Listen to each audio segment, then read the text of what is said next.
السلام علیکم یا سلمان الفارسی۔ عراق کا علاقہ مدائن یعنی سلمان پاک میں صحابی رسول حضرت سیدنا سلمان فارسی آقا کریم صلی اللہ علیہ وسلم کے بڑے قریبی اور جن کے تعلق سے حضور نے فرمایا سلمان و منا اہل البیت، کہ سلمان ہمارے اہل بیت اطہار میں سے ہے۔ یہ عراق کا علاقہ سلمان پاک، آپ کا مرقد پاک سلمان فارسی کا السلام علیکم یا سلمان المحمدی۔ اور آگے مرقد پاک ہے، یہ مرقد پاک ہے صحابی جلیل حضرت حذیفہ بن یمان، اور آگے مرقد پاک ہے حضرت عبداللہ بن جابر انصاری۔ 1300 سال کے بعد جب دجلہ کا پانی ان کے قبروں میں آ گیا تھا، بادشاہ عراق فیصل تھا، انہیں بشارت ہوئی خواب میں، اور 1300 سال کے بعد جب ان کی لاش کو دریائے دجلہ کے قریب جو قبریں تھیں نکال کے جب یہاں لایا گیا، 1300 سال کے بعد بھی ان کا جسم تر و تازہ تھا، بالکل کفن بھی سلامت تھا، جو اس بات کی غمازی کر رہا تھا کہ آقا کریم بھی زندہ ہیں اور حضور کے صحابہ و اہل بیت بھی زندہ ہے۔ جو لوگ کہتے ہیں بجا اور درست کہتے ہیں کہ زمین میلی نہیں ہوتی، زمن میلا نہیں ہوتا، محمد کے غلاموں کا کفن میلا نہیں ہوتا۔ یہ مزار اقدس حضرت حذیفہ بن یمان سرکار صلی اللہ علیہ وسلم کے رازدار صحابہ میں ہے، اور ایک حدیث ان کے تعلق سے بڑی مشہور ہے۔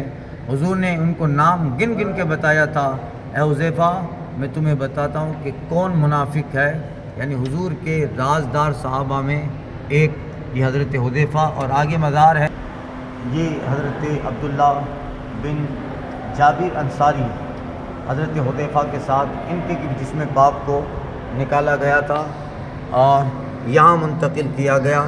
مرقد پاک حضرت عبداللہ بن جابر، السلام علیکم یا اصحاب رسول اللہ و یا اہل البیت الاطہار۔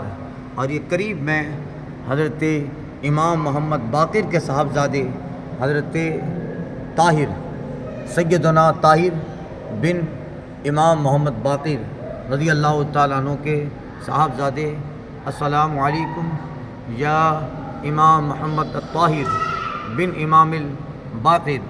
ان کے مولا کے ان پہ کروڑوں درود، ان کے اصحاب و اطرت پہ لاکھوں سلام، یعنی جتنے ہیں شہزادے شاہ کے ان سب اہل مکانت پہ لاکھوں سلام۔ ایک میرا ہی رحمت میں دعویٰ نہیں، شاہ کی ساری امت پہ لاکھوں سلام۔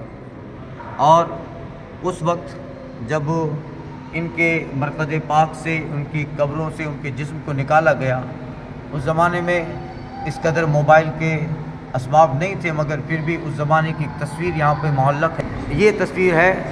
اور اس وقت جب دجلہ کے کنارے ان اصحاب کے جسموں کو نکال کے یہاں منتقل کیا گیا تو بڑا حکومت کی طرف سے اعلیٰ قسم کا اہتمام تھا، نماز جنازہ بھی پڑھی گئی تھی، اور اہتمام سے ان گاڑیوں میں، اس پرانی گاڑیوں میں ان اصحاب کے بدن کو، جسموں کو یہاں پہ لے جایا گیا۔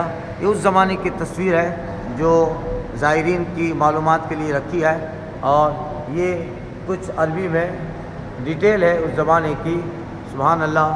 تو یہ حضرت حذیفہ اور حضرت عبداللہ بن جابر رضی اللہ تعالیٰ عنہما، اور اسی کے قریب اللہ کے رسول صلی اللہ علیہ وسلم کے صحابی حضرت سلمان فارسی اور حضرت محمد طاہر بن باقر کا مزار پاک ہے۔ السلام علیکم یا اصحاب رسول اللہ و یا اہل بیت رسول اللہ، مقام سلمان پاک، مدائن، عراق۔